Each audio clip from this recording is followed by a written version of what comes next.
One day he was talking to a friend and he said, these are really big fans. He said, well, how big are they? He said, they're big. He said, they're bigger than that. He said, yeah, they're big ass fans. He used the word ass, big ass fans. And his friend went, oh, they're big ass fans. Oh. He thought, that's interesting. My friend really reacted to the big ass fans. So we ran an ad. We're selling big ass fans and sales exploded. But almost nobody bought the book. He sold 20,000 copies, which is almost none. So he changed the name, the title of the book to Men Are From Mars.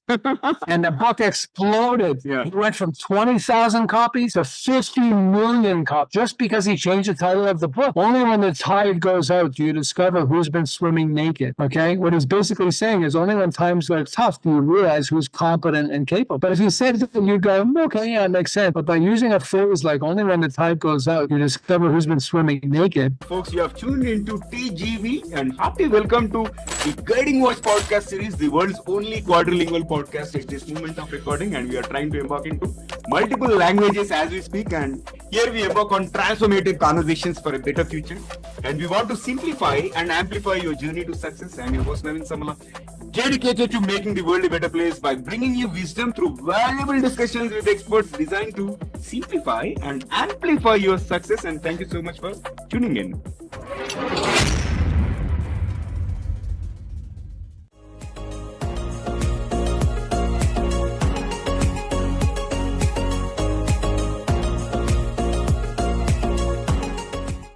So folks, meet James Bond, one of America's leading behavior management specialists and author of the groundbreaking book Brain Glue, How Selling Becomes Much More Easier by Making Your Ideas. And with a career spanning over a decade at South California's top behavioral management firm and a notable background in advertising, James has worked with some of the biggest names in business. And his expertise in the science of persuasion has transformed how we influence and engage, making him a sought-after speaker and workshop leader. And get ready to dive deep into the art and science of persuasion with one of America's foremost authorities. And as we prepare to delve into our conversation on the topic at hand, unlocking persuasion, the science of brain glue, it is an exciting twist as always. Let us tickle our guest's brain. So, James, get ready for a rapid fire round of random words. I'll mention a few, and I would love to hear the first thing that comes to your mind in response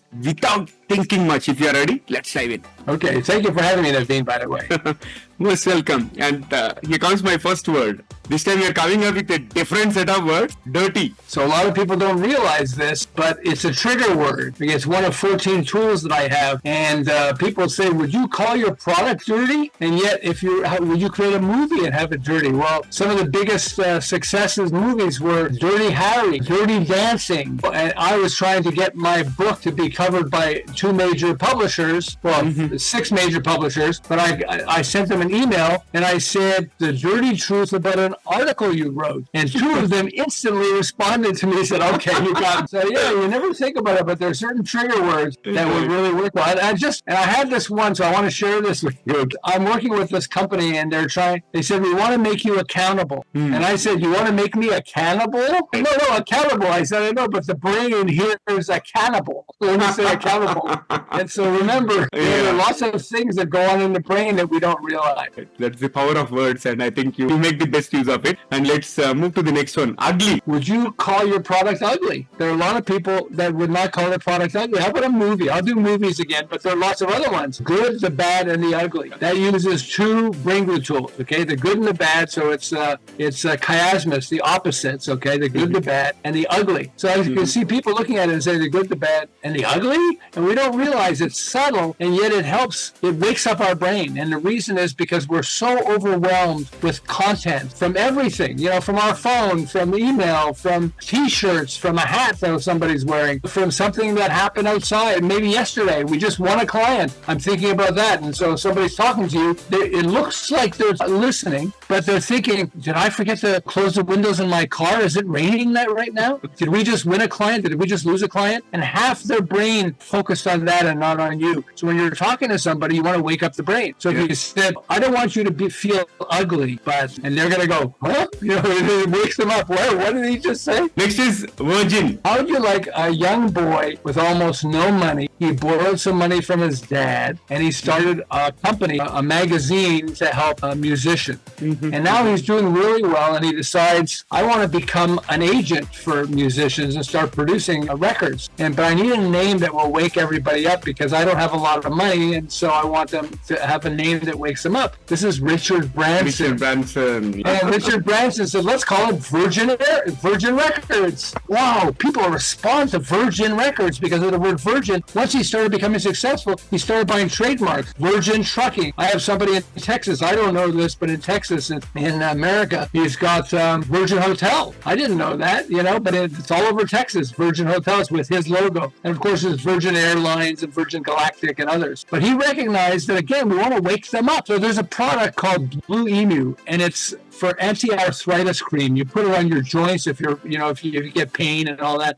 A lot of athletes use it. And so there's a television next to my computer, and I'm doing work. I normally don't have it on, but for some reason I had the TV on, and they had this famous baseball player. Icky. A lot of people know. I think his name is Johnny Bench, and he's talking, and I'm not listening. And then he says, "Blue Emu, it works fast, and you won't stink." And from that moment forward, I was listening to the whole commercial to listen to what he was saying because it woke up my brain. My next word is think. But it's amazing how that's one of 14 tools that I discovered that wake up the brain. So people go, whoa, what's that? Amazing. And people are discovering, it's amazing how many people are discovering that when they apply a tool like this, like a trigger word or something like that, it suddenly increases sales. Sales go through the roof. I mean, people are just floored by it. In America, we have a series of hotels. So let's say you and a bunch of friends were starting a bar, okay? Right. Where people can come in and get maybe a little lunch and some food and drink liquor, okay? But we want to come up with a name that really grabs attention. Because we don't have a lot of money to spend on marketing. I know, why don't we call it Hooters? It sounds like naked women, okay? And what we'll do is we'll have pretty girls in shorts and a t-shirt that says Hooters on it or something like that. I live in a part of Southern California called Thousand Oaks, and they wanted to open up a Hooters, and people protested. They said, we don't want a Hooters in our area. And I'm thinking, it isn't naked people. It's just the name. The name is so tension-getting. Yeah. And if you're not going into, hey, let's go to Hooters for lunch. Yeah, let's go. A bunch of guys. But if you're not doing that, if you're just trying to open up a restaurant in certain areas, people are going to protest because it gets your attention. And that's what we want. We want people to get our attention, don't we? Okay, next word is naked. It's funny, I have this advertiser and these two guys and their friends, and they have a company that works with advertising agencies, small advertising agencies, and helps them grow their business, okay? And his name is David Baer, B-A-E-R. And so as I'm sitting and talking to them, because they're saying, you have any ideas of how we can boost our business? And I thought about it, and I said, I know you need to change the name of your company. I still can't remember the name of his company. I said, you need to change it to Bare Naked Advertising. Yes! That's a great idea. Everybody's going to remember us. And he goes, I don't know if I want the word naked next to my name, So he didn't change it. But if he did, it would help. Because naked doesn't just mean naked. I mean, it could be. But it does. If I said, hey, I have a naked man running through my backyard, you might go like, what? But so naked is a word that wakes up the brain. But in America, Odwalla was a natural juice that was owned by Coca-Cola. And so these three guys in California created a type of juice, and it was really a fantastic juice, a natural juice. But they didn't have a lot of money for advertising. So they decided, why don't we call it naked juice? But they weren't very comfortable with the name naked. They were kind of embarrassed. So they had it as a small word on their label. And sales did pretty well. So they finally decided we're going to hire a graphic arts company, a graphic designer, to improve the look of our products. And the first thing he said is, we got to make the word naked big on the label. They said, you think so? He said, no, that's a great name, naked. So they said, okay. And they put the naked juice, naked in big letters across the label. Sales exploded, and they shot past Odwalla, which is owned by Coca-Cola.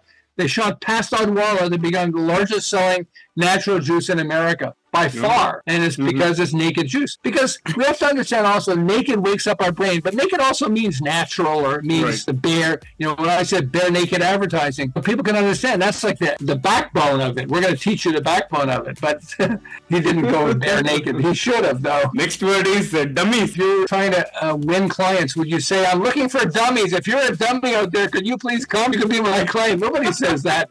And yet the 4 Dummies books became a blockbuster. They sold it for over $50 million eventually. They called it For Dummies, Right. And it sounds like crazy. Conceptually, it means, we're going to give you the basics of how this works, and we're going to make it really easy for you to understand. But if I said that in a lot of text, nobody's going to read it. But if I said For Dummies, as they did in huge letters, guess what? You're going to sell it. People are going to go, For Dummies? What's that? Interesting. And you understand a lot, even though you were just called a dummy. If you're a dummy, pick up my book. Hey, who says that? And yet, it's stuff like that wakes up the brain and sells. Okay. Next, stupid. In selling, we have this term KISS, keep it simple, stupid. Right. Okay, and that has resonated for decades. Okay, for generations, it has gone past. So in America, President Bill Clinton, was running for president of the United States, and so his marketing guy, his name is James Carville, said it's the economy. You have to understand it's the economy. People have to understand the economy is collapsing, and so we have the economy. But he came up with a phrase, and his phrase was, it's the economy, stupid. And that's a guy running for president of the United States, and his slogan is, it's the economy, stupid. I was like, who would do that? And yet they did that, and it helped him blockbuster and become a president of the United States. These wake up the brain. It's funny, I'll go back to advertising, okay? Mm-hmm. Sometimes we have to think, I'm not sure I want to use that word. Do I, like ugly, good, the bad, the ugly. Right. But it works. Although for dummies, it's kind of interesting. So we want to be careful about crossing a line, but sometimes you're going to a little bit. And next is freak. Okay, so let's say you're in a boring area called economics. Mm-hmm. You want to show people that you're going to come up with like really cool ways to understand economics. And these two guys, what do they call it? Freakonomics. Freakonomics? Wow, Freakonomics became a blockbuster of success. They have radio shows, and books are selling, millions of books are selling, and they have articles that are in major publications and online in America. National Public Radio has a special show for Freakonomics. When you hear Freakonomics, you go, you know what it is. Because when you call yourself a freak, Naveen, I don't call myself a freak. Although it's interesting, actually, now that I'm saying that, I'm thinking, I wonder if I should try that. James Bond freak. Next joke. There was actually a food. I have to get this because I have to remember this. There was a jerk movie, but there was Jamaican jerk seasoning. Jamaican jerk seasoning? Like, what the heck's that? But a lot of people who are chefs know Jamaican jerk seasoning. They know it well for two reasons. One, because they know it. I guess it must be really good. But the second is it's easy to remember, I guess. They also use something called alliteration. Jamaican jerk. And that's something we want to remember also. That's another brain glue tool. And it's when I started studying alliteration or repetition of sound, I started realizing how many blockbuster products use alliteration. Coca-Cola, Best Buy, PayPal, TikTok. Okay, in America they have TikTok. First, would you call it the Chinese social media platform? You think it would be as successful as TikTok? No. TikTok. Is it a coincidence they use alliteration or repetition of sound? No, they do it on purpose because they know that it sticks to the brain. TikTok. Wow, that's easy to remember. It's interesting. Dark. Well, I'm going to tell you the dark story of Naveen. Okay, are you ready? Yeah. The dark story about Naveen's incredible podcast. The dark story? What? It's what? What are you going to say?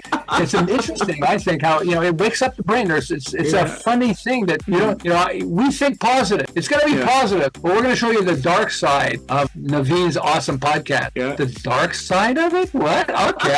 Let me listen. Yeah, exactly. You going to tell me a secret that nobody knows? Okay, next is sex. Well, sex is an easy one. They say sometimes you're not supposed to use sex in certain things. But the word sex and also the idea of sex, in America, we have McDonald's, Burger King, and all the big fast food restaurants, hamburger restaurants. And there's a family that had a restaurant, and they didn't have lots of money. Mm-hmm. So what they did was they decided to make it just a drive-through because they didn't have enough money to have a big indoor restaurant. And they wanted to call it something, and they're thinking about it, and they came up with actually two brain glue tools. One was chiasmus, which is opposites, and the other is a trigger word, okay? And the trigger word they called it was In-N-Out Burger. Well, in America, In-N-Out also means sex, okay? Yeah. I don't want to get you carried away about that. Now, remember, and they're massively wealthy and successful. It's a family business. It's not a franchise. It's a family business.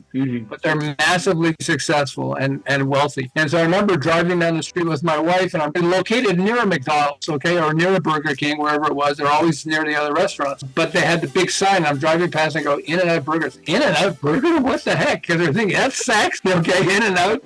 I guess they want us to go In-N-Out. You know, now you have to have a good product. If you have a terrible product, then nothing, brain glue or anything else is going to help you long term, okay? But if you have a good product, how many people have good products or good services and struggle or fail? You know, I mean, it's common. It's amazing how common it is. Let me give you an example of this. I know you're giving me some of the tools, but let me give you, how would you like to invent a product that's incredible? Your biggest competitor steals it from you and they get rich. And I want to tell you how rich they are. They're so rich that last year they sold 3 billion of the products. Oh my God. Well, within 6 months, you stopped selling it because nobody was buying yours, everybody's buying theirs. And they stole the idea from you. Would that be fun? That would be fun, right? Here's what it is. Post Cereals competes with Kellogg's. Mm-hmm. And the head of Post Cereals decided they wanted to try something totally different than cereal. And so they said, why don't we create a little cake? We'll put strawberry, blueberry, raspberry, and jelly inside it. So it's nice and jelly when you bite it and eat it. And let's make it that you could put it inside a toaster. And when it comes up out of the toaster, it's nice and warm. And you eat this nice warm cake. Okay. And then he said, why don't we call it Country Square?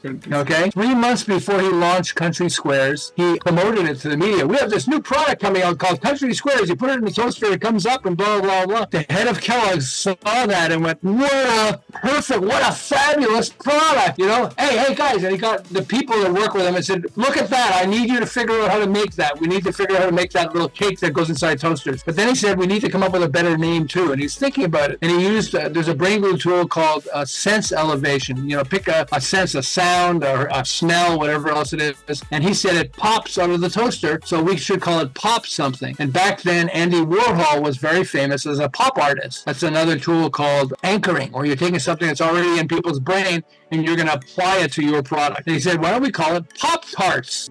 Of course, as a competitor, he launched it 1 week before Post launched their product, their Country Squares. And it's sold out. They couldn't believe it. It sold so much. They couldn't believe it. He actually had to run a newspaper ad with a big, I apologize. I am so sorry. We ran out of products, but just hold on for a few days and we'll have more Pop-Tarts available. Nobody bought Country Squares. They waited for Pop-Tarts. And then when Pop-Tarts was by far the biggest selling product that Kellogg's had. Mm-hmm. And within 6 months, as hard as they tried, within 6 months, Post stopped selling Country Squares. Why? Because Pop-Tart. What do I want Country Squares for? I love Pop-Tarts. You know, there's something about Pop-Tarts that triggers in the brain. It works. And so if you have to choose Pop-Tarts or Country Squares, guess what people choose? Pop-Tarts. Last year, they sold 3 billion Pop-Tarts. All right, here comes my last word. Vulgar. Vulgar. Well, okay. Well, this is going to be a vulgar show. Let's start. It helps you understand. So it helps you understand the power of. I want to give an example. I did this with my book, and I made a mistake with my book. Okay. So I was going into trigger words. I was reading about this guy, Carey Smith, and Carey Smith had a manufacturing company. It was doing pretty well. So he had a friend who had sold fans, very large fans that go into farms, to a barn. And so if you have a barn and you have horses or cows, you're not going to put air conditioning in it. You're going to put a fan. And so you have, very large fans. So he bought his friend's company and he was selling it. He was doing pretty well. But one day he was talking to a friend and he said, these are really big fans. He said, well, how big are they? He said, they're big. He said, they're bigger than that. He said, yeah, they're big ass fans. He used the word ass, big ass fans. And his friend went, oh, they're big ass fans. Oh. He thought, that's interesting. My friend really reacted to the big ass fans. So he ran an ad. We're selling big ass fans and sales exploded. So he decided, you know what? I think I'm going to change the name of my company to Big Ass Fans. And sales exploded. He couldn't believe how much sales went. I'll give you a number in a second. Mm-hmm. And in fact, sales went so well that he decided to start selling other products too. And then he realized that these other products were distracting him from the core of his business, which is Big Ass Fans. He sells them. They go to warehouses now and, just large locations. So after 15 years, many people are happy to sell their company after 15 years and get some money. After 15 years, he sold his business for $500 million, $500 million. Wow. Big ass fans, okay? And it's just, sales exploded.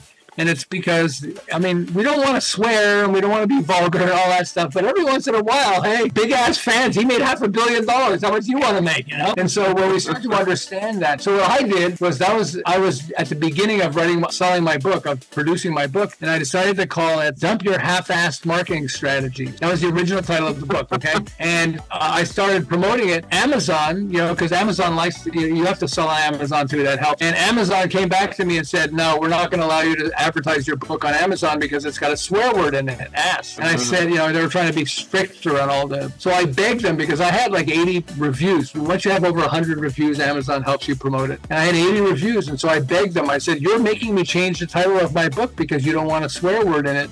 You know, big ass fans, can I change the title? And they said yes. And so I made the mistake and I chose logical title, not an emotional title. Okay, this is all about selling emotionally because we buy for emotional reasons more often than not. People don't realize that. So I called the title of the book Sell More with a Right Brain Marketing Strategy. So then I was promoting the book and then I met Jack Canfield. Actually, I had a friend that put one of my books with him. Okay, so because he reviews books. And I was just looking at it. Jack Canfield wrote Chicken Soup for the Soul. He sold 500 million chicken. He sold 100 million Chicken Soup for the Soul book and 400 million of the other Chicken Soup for the Teenage Soul, Chicken Soup for the Cancer Survivor Soul, etc. Plus, so he sold over 500 million Chicken Soup for the Soul book. Plus, he has more than 60 other bestsellers. And so he was looking at my book and he said, he got mad at me. I was talking to him and he got mad. I have it recorded, so it's really good. But he got mad at me. He said, I'm so pissed off at you. I said, why? He said, I have so many books to read. I picked up your book. I couldn't put the damn thing down. I said, I'm sorry. Can I use that as a quote? You know? I mean, hey, please. And he said, on one condition, you have to change the title of the book. You're teaching us all how to sell emotionally, and you have a logical title. The whole book is about brain glue. How come you're not calling it brain glue? I'll give you all the quotes you want on condition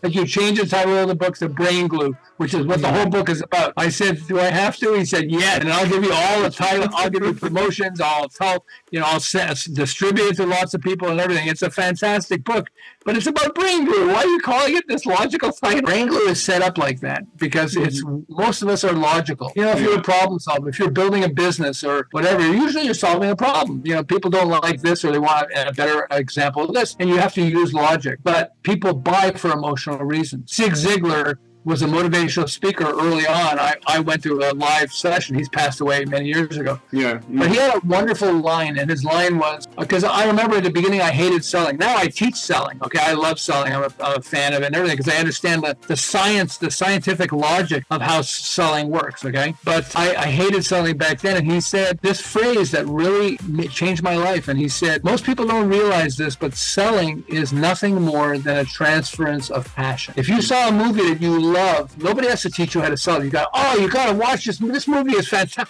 Let me tell you, you've got such passion that it's rubbing off on the other person. Okay, and so it made me recognize this too, that I've been taught in school to be logical. Okay, we want to be logical. So I get passionate. I make this beautiful thing, a microphone or something. Okay, I make something beautiful. But then I go, okay, I want to sell it. And instead of thinking, how do I get people passionate about how awesome this microphone is, I go, what are some of the features and benefits of the microphone? I deal with the logic of it. But people don't buy for, we sometimes buy for logical reasons, but most of the time, there's got to be emotion. If I gave you lots of logical reasons why you would buy the microphone, but it's an ugly microphone, you'd never buy it. In marketing and selling, we say, you want people to know, like, and trust you. Why? If it's somebody you don't like, you probably are not going to buy their product. Or if they're ugly, whatever. You want to understand that you want to emotionally trigger them. So, if I tell you, Naveen, you have one of the best podcasts on the planet, which you do, by the way. I want to let everybody know this. Listen to some of the podcasts. I think you're going to get blown away. But if I say that, it's easier to interact with you, Yeah. I wouldn't say that if it was not true, by the way.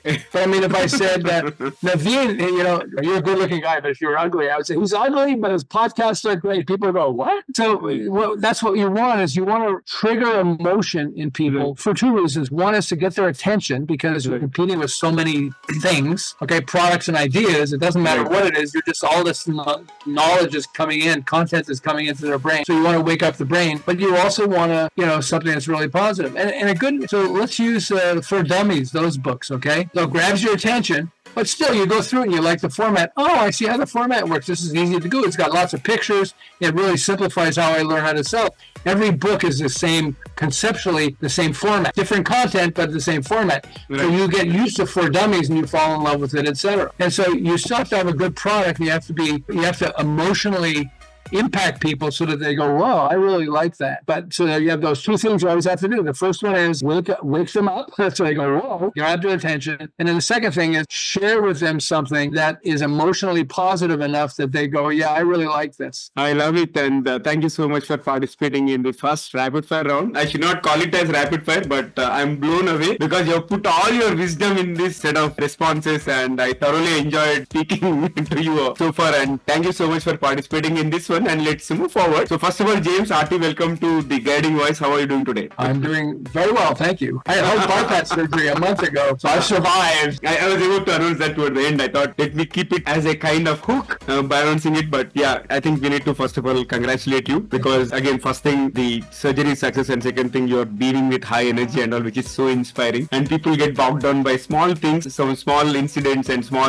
surgeries or small health ailments, but undergoing bypass surgery and still coming back with so much of energy, that too within a month time, right? I was literally shocked when you said, okay, you're back. Okay, kudos to you on that. All right, so let's begin with your success mantra. So please talk to us about the top 3 things that have contributed to your success so far. The first thing was I started in Montreal. I'm originally from Montreal, Canada, and I had an advertising agency.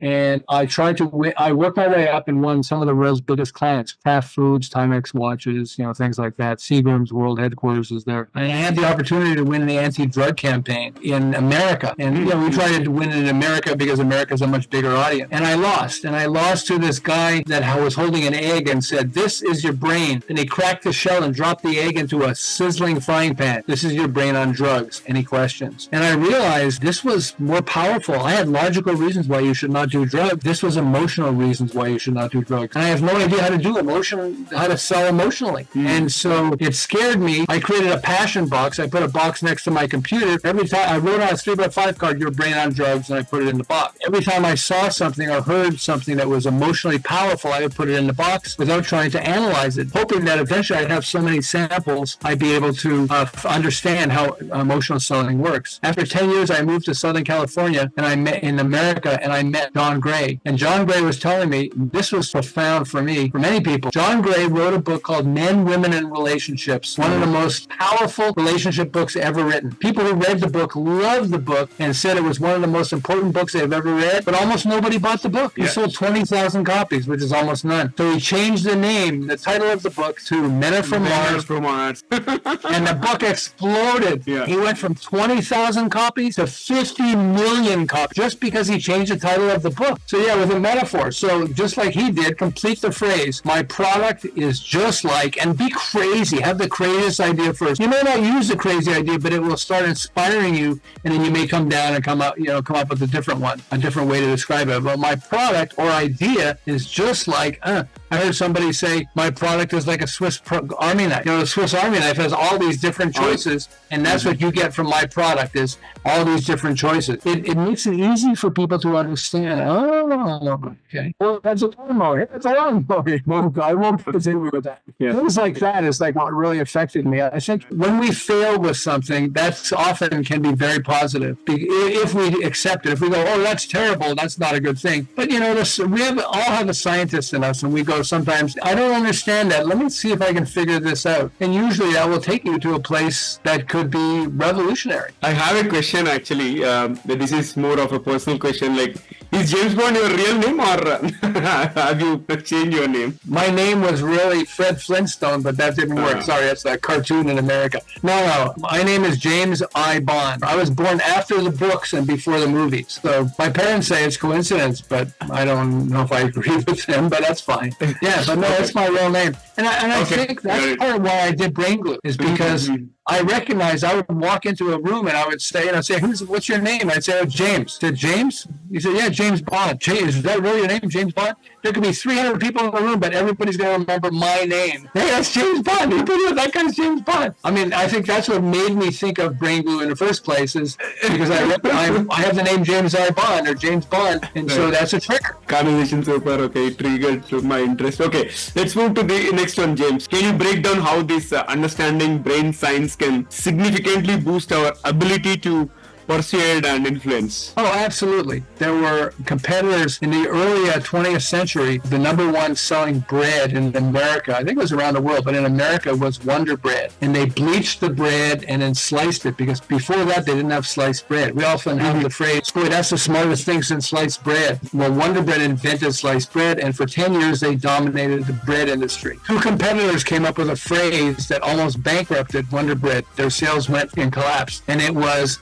the whiter your bread, the quicker you're dead. Okay? The whiter your bread, the quicker you're dead. There was an illness. We had COVID. But long before COVID, they had this illness called pellagra. And it was when your body is missing vitamin B3. Today they use niacin, and they add it to products, and it has vitamin B3 in it. But they didn't have it back then. And so because of that, Wonder Bread bleached their bread. They destroyed all the vitamins and minerals in the bread. It was good, but it was... And so the competitor said, the whiter your bread, the quicker you're dead. And suddenly, nobody wanted to buy Wonder Bread. Wow, really? And I read an article. And of course, all the major newspapers and magazines published articles on the whiter your bread, the quicker you're dead, and it made Wonder Bread struggle. They eventually added vitamins and minerals, including niacin, and were able to come back. Never to dominate the industry, but at least to come back. But yeah, that's one. And so we want to understand that in America, we had O.J. Simpson, who was a famous celebrity, who was on trial for murder of his wife and boyfriend. And his attorney, Johnny Cochran, came up with a phrase. Actually, a friend of his came up with the phrase, but he used this phrase, and it was only when if the glove doesn't fit, you have to acquit. They had a glove for the murderer, and O.J. Simpson pretended the glove didn't fit him. They put a rubber glove on first, and then he put the glove on. He was pretending he was struggling to put it on. And so Johnny Cochran told the jury, if the glove doesn't fit, you have to acquit. And so after the trial, I remember two of the jurors being asked, with all that evidence against O.J., murdering his wife, why did you let him go free? And one said this, while the other one nodded her head in agreement, and she said, we knew if the gloves don't fit, you must acquit. The glove didn't fit, we had to acquit. Rhyme sticks in the brain. In America we have it, I guess in India too, we have Jack and Jill went up the hill to fetch a pail of water, okay? Now we remember that, even though the last time we heard it, I mean, I'm old, the last time I heard it was like 60, 65 years ago, okay? And yet I remember it like it was yesterday. I could be on my deathbed and someone would say, hey James, Jack and Jill went up the hill to fetch a pail of water. I mean, I'd remember it, even because rhyme, there are certain things that stick to the brain like glue. And so if we can apply that, it helps us sell our products. So let me give you an example, because I just went into the hospital for heart bypass surgery. Thank goodness I'm out. Okay, that's great. But I was talking to one of the nurses, and the nurse said, what do you do? So I said, I'm an author. I do lots of things. I do marketing, but I wrote a book called Brain Glue. She said, well, tell me about, how does that work? I said, well, let me tell you the story. There's a woman, there's a mom and her son in Utah, of America, who love a television show called Shark Tank. And they love Shark Tank, and they love the idea that even though they're employed, that maybe they can invent a product and get on Shark Tank and become rich, okay? And so it took about a month for them to come up with a product. And the mom was constipated. And so the doctor said to her, when you're on the toilet, if you can raise your feet 6 to 8 inches off the floor, it changes the shape of your body and makes it much easier if you're constipated. So she tried it and it worked. And so they went, wow, maybe we should create a little stool that fits around the toilet that you could pull out and put your feet on it when you're going to the bathroom. And so they said, oh, that's really great. So they found a manufacturer, to manufacture products. They bought, I think, 1,000 of them for $2 each, something like that. And so they had an inventory. Mm-hmm. So they wanted to sell it, and they said, we need to come up with a name for the product. We always start with logic because we're logical people. And their logic was, it's a toilet stool. But then the mom said, I don't like that name, toilet stool. That's not a very good, I don't think people are going to want to buy a toilet stool. But what's another name we can come up with? So toilet. What's another word for toilet? Potty. Mm-hmm. And I'm kind of squatting when I'm on there. Squatty potty. Let's call it the squatty potty. Mm. Within 2 years, sales reached $100 million of sales. They have no business experience, and yet within 2 years, they reached $100 million of sales. So I'm telling, and then it went off and they made it on Shark Tank, etc. So I'm telling the nurse this story, and then she says this, which I thought was fascinating. She says, I knew all about that, about raising your feet when you're on the toilet toilet and everything else, I have a little thing I'll stand on, a little thing I'll stand on. But when I saw Squatty Potty, I loved the name so much, I decided to buy it. She bought the product even though she already had something to do that because she thought it resonated with her. What? Really? Even though you have one, you're going to buy it because you like the name? Yeah. A lot of people, we don't realize that there's something that happens when you trigger parts of the brain, the emotion parts of the brain, that gets more comfortable or more willing or more desirous to buy something. And that's basically how brain glue works. Is I've uncovered 14 brain triggers at the heart of emotional selling. And then people will use one or multiple of them, and then suddenly their sales will skyrocket. I mean,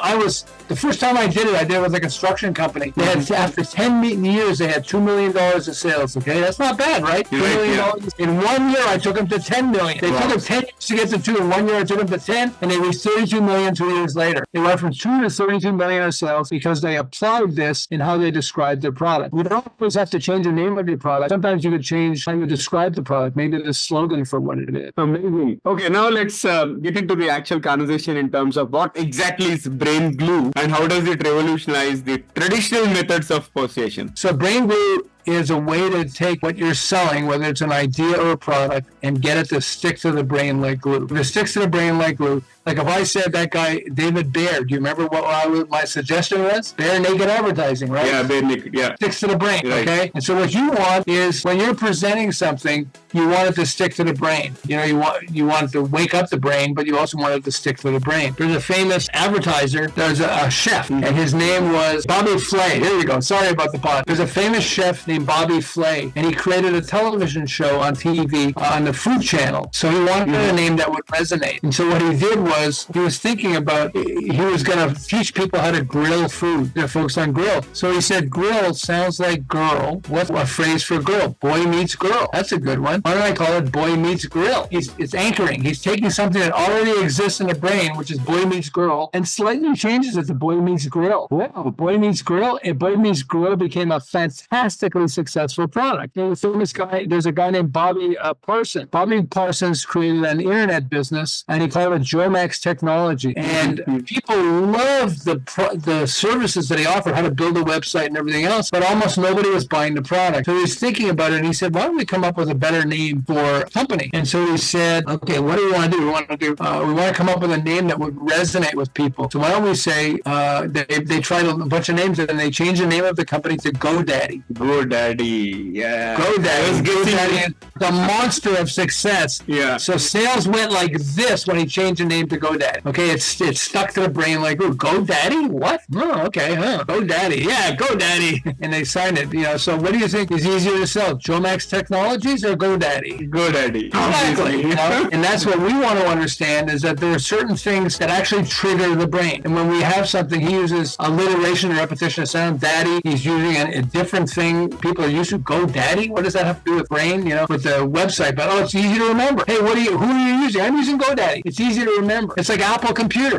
Computers were international business machines. It was control data, all these formal words, and then Apple. What the heck's Apple? What he's saying is basically it's simple enough to use that you can use it in your home and everything else. But if you said that easy to use computer in your home, that's not as powerful as Apple. Because you're looking at IBM, international business machines, control data, Apple. It wakes up your brain, but it also tells you what the product is indirectly. And it works. They have this thing with cars. It's Apple's CarPlay. And I saw General Motors has one. CarPlay dominates the car industry. BMW uses it on their cars. I mean, lots of famous people. I think, there's so many famous car companies that use Apple CarPlay. So General Motors is competing. I can't even remember the name. I asked people who have it, and they say they can't remember the name of the General Motors thing, even though General Motors has this iron door or something, whatever else it is. It's just a stupid name. I mean, if you have lots of money, there are lots of people who get big funding. They get $100 million or $50 million from investors. Usually, you probably don't need a really cool name because you've got so much money that you could spend it on marketing and everything, high-end marketing and all that stuff. But for most of us, we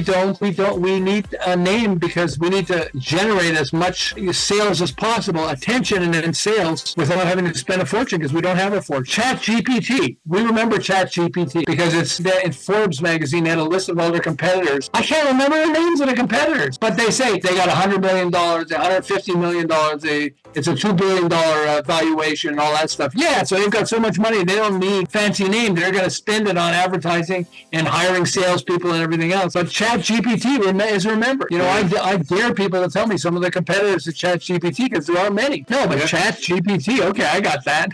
And that's what it is that for most of us, and I give examples with like trying to get O.J. Simpson off from an almost certain guilty verdict also. This doesn't just work with selling products or services. It works for selling ideas too. But, most of us are in business somehow. And so from a marketing standpoint, we definitely want to use the tool. And it works. I want to tell you, I cannot tell you how many people are shocked by how well this works. I mean, shocked. I told you, like the first one I tried, I went, what, did I discover something? The first ones I tried was the construction company, and they went from 2 to 32 million in sales. They struggled to get the 2, and then it was easy to get the 32, because they applied these types of tools. And they went like, oh, wow, this is strangely easy. Superb. And here comes my next one. So when you say brain glue makes ideas sticky, so what does sticky mean in the context of memory and persuasion? It makes it stick to the brain. And that's what you want. If you want it to stick to the brain so people can walk away and remember it. And for 2 reasons. One is because when you stick to the brain, it's more likely they're going to buy now. But for many of us, people aren't going to buy right now. They're going to think about it for a while and then buy. When they think about it, you want them to think about it and remember the name. And so I'll go back to Squatty Potty. A lot of people might not buy Squatty Potty the first time they see it, but they remember it often enough, or they're in the bathroom or whatever else, and they go, you know what, I got to get Squatty Potty.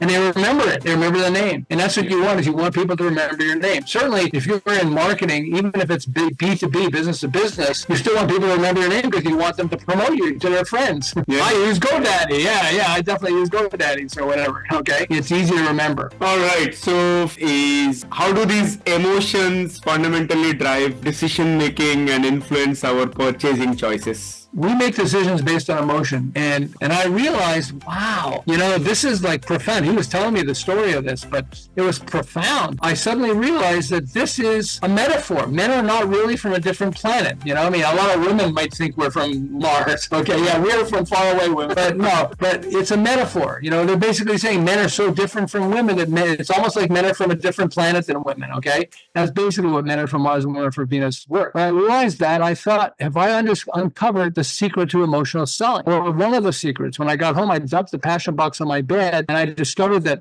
metaphors is one of 14 brain triggers at the heart of emotional selling. In fact, I'll tell everybody here, hopefully you'll buy my book, okay, Brain Glue. I think you'll really like it. But whether you do or not, start with a metaphor for your own product or idea, okay? And complete this sentence. It's just like da-da-da, and be as crazy as possible. The crazier, the better. I'll give you an example of somebody who did this. He's hundreds of millions of dollars of sales, okay? There's a guy, Paul Tran, and he invented an electric razor for man's private areas. I don't want to get too much into that, okay? But and he wanted to come up with a name that would not offend people, but would still help people understand what the product is. So he was thinking it's just like a lawnmower. So he called it the lawnmower. I mean, is that the name for a shaver for men?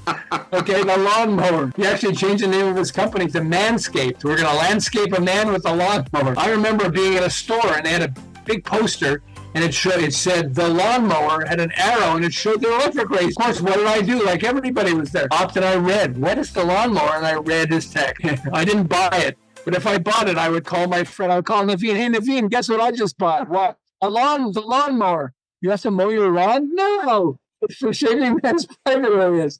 You start laughing and it took your wife or girlfriend and say, hey, guess what James just bought? What? The lawnmower. Why? He needs to mow his lawn? No. He needs to mow his body.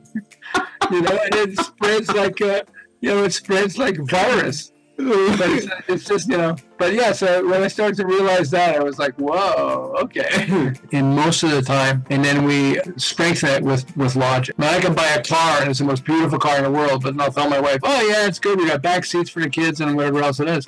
But I picked it because it's gorgeous. I love the color. I love the shape of the car and whatever else. So we have to understand that, when we're working with somebody, if we don't like the person, we're not going to buy from them, no matter how good the product is, unless it's so essential that, it's life and death or whatever, or going to save you. But yeah, just we buy for emotional reasons. Okay. We definitely want to use a trigger that triggers the emotional side of the brain so that they go, yeah, okay. And my next one is how can humor, even in its most basic form, enhance your persuasive power and make your message more effective? A lot of ways. Humor triggers something called oxytocin, which are the two things that are very common in our body that are our brain triggers. Cortisol and oxytocin. Cortisol is if you're angry, if somebody makes you mad or scared, it triggers cortisol inside our bloodstream. And cortisol makes us resistant to making decisions. And it stays in the bloodstream for up to 36 hours. So if somebody pissed you off, made you mad yesterday or scared yesterday, or you're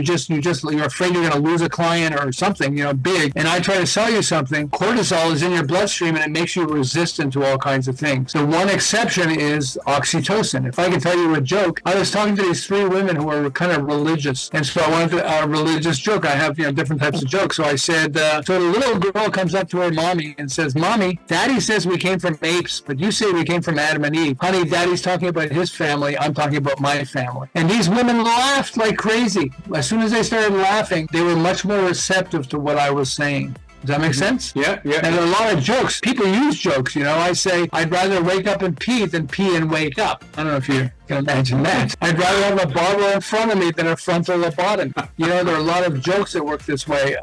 Warren Buffett, I work for Warren Buffett's team, and Warren Buffett is the richest man in the world for many years. Warren Buffett uses a lot of these types of tools. One of the tools he uses is this, which is actually very clever. Only when the tide goes out do you discover who's been swimming naked. Okay? What he's basically saying is only when times are tough do you realize who's competent and capable. But if he said that, you'd go, okay, yeah, it makes sense. But by using a phrase like only when the tide goes out, you discover who's been swimming naked, it puts an image in your mind. First of all, wow, see you swimming naked. But it wakes up your brain, and it triggers oxytocin, which actually makes people much more receptive. It doesn't always work, depending if they don't love your product, but if you can make them laugh, and you see a lot of advertising has humor in it. Not all of it works, but it's got to be humor that's relative and relatable to the product. I saw an ad for Pampers diapers, and it said, to pee or not to pee, we have the answer, okay? It's basically to be or not to be, that is the question, but they took something, it's anchoring, they took something already in the mind, to pee or not to pee, added, we have the answer, and it shows it Pampers diaper. So makes you laugh, but it makes you remember it. Okay, so what recent developments in neuroscience support the principles behind brain glue and its effectiveness in persuasion? So there's a famous study that showed that the more parts of the brain you can activate at the same time, the better a chance you have of persuading somebody. That's why, I work with Jack Canfield who wrote Chicken Soup for the Soul. What does Chicken Soup for the Soul mean? It means you'll feel good. It's a motivational book that will help you feel good. Originally, he was going to come up with the title 101 Motivational Stories That Will Improve Your Life. But he thought about that, and that's too logical. When he came up with Chicken Soup for the Soul, so when you hear Chicken Soup for the Soul, what do you think of? You think, it's selling chicken soup? No, we know it's a book, Chicken Soup for the Soul, and then we go, that's interesting, and we start reading more. John Gray, who wrote Men Are From Mars, Women Are From Venus, you don't read it and go, I guess it's talking about aliens. It's not talking about aliens. The brain knows Men Are From Mars, Women Are From Venus. Okay, that's talking about, first, I get that's men are not from Mars, but it's saying that men are different than women. Oh, okay. And the brain different parts of the brain get triggered. And when different parts of the brain get triggered, you have a better chance of persuasion. All right. Got it. And this has been incredible conversation. And I would say one of the best episodes. I think I did not laugh this much in any of my conversations so far, honestly. And let's add some more spice and some more excitement to the episode. So James, get ready for the second rapid fire round. Here comes my first bullet out of second rapid fire round. If you could have one gigantic billboard anywhere with anything on it, what would it say? Have fun. I saw somebody with a t-shirt that said life sucks and then you die. And I'm like, no, this is life right now. And you have to have fun. I think the more fun you have, that's why Brain Glue helps you have fun when you're selling your product or idea. You have to have fun, have fun and really enjoy what you're doing. And if you do that, it's easy because it rubs off on everybody else. So can you describe yourself in just one word? Clearly. Okay. Can you name one common mistake people make when trying to persuade others? Try to be too logical. I think it's emotion. Emotion is what triggers. And I'll go back to what Zig Ziglar said, which is selling is nothing more than a transference of passion. If you're passionate about something, trust that you can sell it. And if you had to sum up Brain Glue in one sentence, what would it be? I've uncovered a way to turn your products and ideas into blockbusters by using emotional triggers. And it's surprising. People are surprised by how well this works in triggering the emotions of the person you're trying to sell to. What is one thing you wish everyone knew about the science of persuasion? There's quite a few things, but I think one of them is, I'll go back to this metaphor. It helps you understand also, we need to simplify. When we're trying to sell something, we need to simplify it. We have all this information and everything else. I'm amazed by how many people talk about it, and I'll interview the person on the other side, and they didn't fully understand what was being promoted or sold. And that's why I start with metaphor. My product or idea is just like, if I tell you that, brain glue is just like a Swiss Army knife. It doesn't matter what you're selling. You can open it up and you got a tool that's going to help you do that. People at least will remember the Swiss Army knife because I just talked about that. So yeah, my product or idea is just like, have fun with that. Okay, here comes the last one for the second rapid fire round. What is the most memorable pitch or campaign you have ever encountered? Of course, you've mentioned many, but which is the best one? Well, for me, it was the first one with the construction guys. And the reason was all of them were powerful. I've helped nonprofits to grow, which is really fun and, it's worthwhile. But, we tend to remember the first thing. And it took me a long time to learn brain glue and to understand it. Once I understood it, I had clients, so I tried to own clients. I started with my very first client at a construction company, and sales exploded. It went from 2 to 32 million in sales. And that's where I went like, wow, this works more than I thought. I was scared. I remember the first time I generated over $1 million for myself, and I was scared. I was like, did I just break the law? Did I do something wrong? I mean, how come so much? Look at our bank account. What happened? Today it's like, yeah, keep it coming. Hey, I think you're like this. We have to understand that we have layers emotionally of how we think life works. To me, it's just really powerful. But so I tend to remember the first time I applied it. Once I applied it, I applied it many times, but the first time I applied it, it was like, whoa, this worked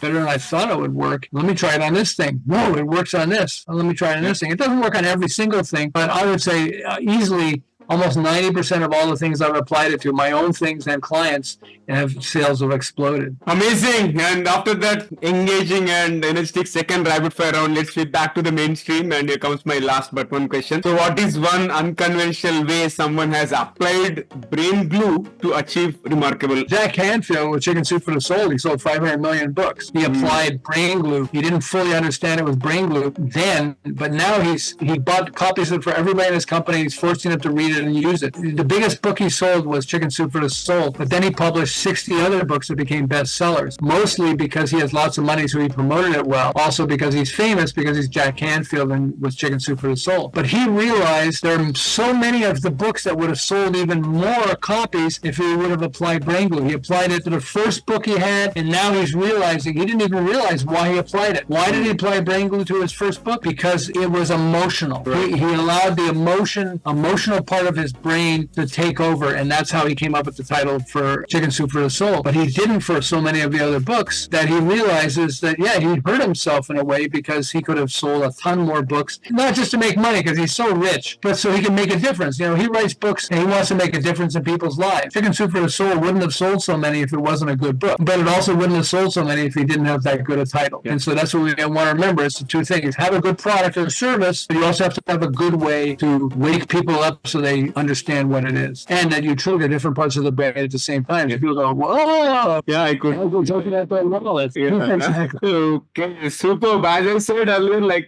this is one of the best interviews on the show so far, and I really thank you so much for joining me and spending your time with me. I'm floored by your responses, and I'm looking forward to hosting you again in future. And how is your experience being hosted on The Guiding Voice? Oh, it was fabulous. Thank you so much for having me. I really appreciate it. All right, so friends, that was our episode with James I. Bond. And before we jump into the fun trivia section, we have a quick request. If you have enjoyed the conversation and found the episode useful, please share with at least 3 of your friends or colleagues who would also like TGV, The Guiding Voice, to spread the knowledge and help others grow just like you. Now let's hop into the trivia segment of today's episode. Having had amazing conversation about brain glue, I thought I would present you few facts related to neuroplasticity. The brain's ability to reorganize itself by forming new neural connections throughout life is a fascinating topic, and here are 3 lesser known but intriguing facts about neuroplasticity. First is neuroplasticity in older adults. While neuroplasticity is often associated with the younger brain, it continues to play a crucial role in older adults. And studies have shown that older adults can still generate new neural connections and even grow new neurons in certain brain areas such as the hippocampus, which is involved in memory and learning. This means that lifelong learning and mental challenges can help maintain and improve cognitive function well into older age. Second is experience dependent plasticity. Neuroplasticity is not just about recovery from injury, it also involves changes in response to new experiences. For example, studies have demonstrated that learning a new skill, such as playing a musical instrument or speaking a new language, can lead to significant changes in brain structure and function. These changes are a result of the brain adapting to accommodate the new demands placed on it, illustrating the brain's incredible adaptability. And third is mirror neuron system. Neuroplasticity is closely linked to the mirror neuron system, which is involved in understanding and mimicking the actions of others. This system plays a role in empathy, learning through imitation, and social interactions. For example, observing someone performing a task can activate the same neural circuits as if you were performing the task yourself, facilitating skill acquisition and social learning. So that's it from my side from the trivia perspective. Likewise, if you have any interesting facts related to neuroplasticity, do let me know. Or if you have come across any interesting advertisement campaigns, do let me know.